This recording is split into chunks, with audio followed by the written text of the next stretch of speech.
I'd like to understand, and thank you, by the way. I'd like a broader understanding, I guess, of the relationship of food and exercise and body shape and size and just the whole concept, because I've heard you say previous that it's not so much the food, it's the thought about the food, and it's not so much the exercise or the action. Again, it's probably still, it's in that same realm of what I've been asking. Everything is, we only have one answer.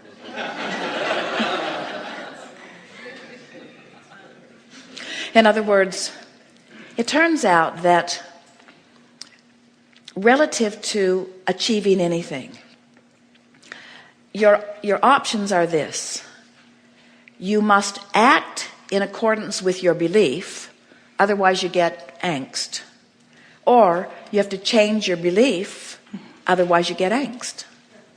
So you either have to offer the behavior in terms of food and exercise that causes you to expect the results you want, or you have to change your belief relative to saying.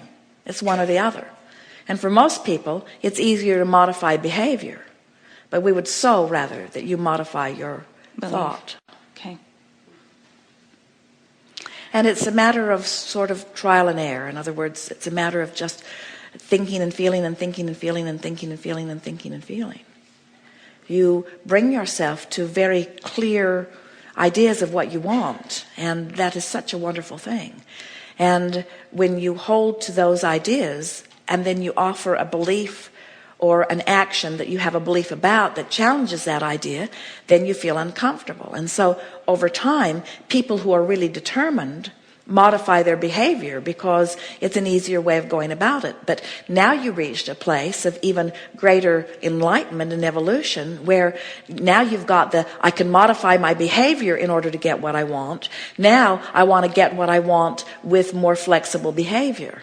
And we say more flexible behavior can only benefit you when you have cleaned up your thought. In other words, that's where that changing the thought comes. Esther talks about this all the time, because her entire life she has weighed more than she wants to weigh.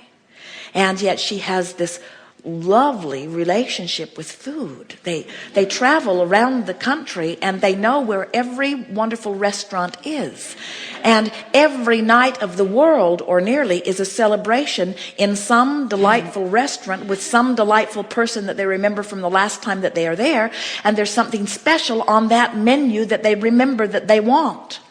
And so if she's not willing to modify her behavior, she's got to change her thought. That's just the way the process is. And so what we're talking with her about is making peace with where you are. In other words, you've got to stop. You can't sit there and eat something, or not go to the gym this day when you said that you were going to. You cannot defy the behavior that you promised yourself or that you believe about. You can't do that and line up energy at the same time. In other words, you just can't eat something that you believe is derogatory to your intention without it being derogatory to your intention. And it's the vibration of it that makes it derogatory, not what you ate. But that's a hard thing to get loose of, because you believe in that and have believed in that for so long. And so we think it is a wonderful subject. And for most of you, it's sort of, as you come into this arena of deliberate creation, for most of you, it's one of the last things. Your body is almost the last thing you get control of vibrationally.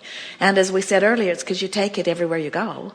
And you interface with it in so many specific ways through the day. But your physical apparatus is the first thing that responds to the theme of your thought. But it's also the thing that you've been thinking about longest since you got in this body. So changing the mood or attitude about your body and its relationship to everything takes some determination. And what we know is that when you care more about how you feel than you do about anything else, everything will come into alignment. But there are a lot of you that it feels too risky to let go of the behavior. In other words, we're talking about the same thing here. It feels too risky to let go of the behavior for fear that I don't really understand this energy thing. And so if I let go of the way I've been guiding myself with behavior before I've lined up my energy, my body might get out of control. And we say it would under those conditions. So we're not encouraging any of you to just, that's why we said to our friend earlier, don't let go of the behavior that's working for you. Let the behavior that's working for you work for you in one arena. And so you've got this action journey that's working for you. Let it keep working for you. And then work on the emotional journey over here. And before long, the emotional journey will feel so secure that the action thing that you've been doing will feel inconsequential. And it will be, relative to everything. Thank you. Yes, indeed.